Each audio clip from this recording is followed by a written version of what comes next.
जो अयोध्या में बरसों से ना जाने कितने साधक, साधु संत,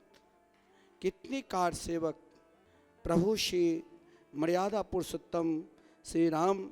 मंदिर बनाने में अपना बलिदान इस देश में समर्पित किया। अब हम सब की वो समय आ गए जो अपने नयन के द्वारा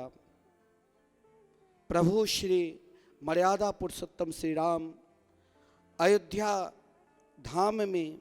जहाँ अयोध्या की गली गली में, जहाँ अयोध्या की कन कन में श्री राम नाम की गूंज चल रहे हैं और पूरब पश्चिम उत्तर दक्षिण चारों तरफ संतों के द्वारा यज्ञ हवन की आहुति चल रहे हैं। और ठीक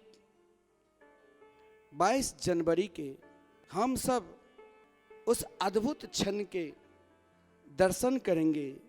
जब द्वार खुलेगा तो हम सब के प्रतिनिधित्व देश के आदरणीय श्री प्रधानमंत्री हम सब के प्रतिनिधित्व करते हुए प्रभु श्री राम के दिव्य आरती करेंगे, हम सब दर्शन करेंगे।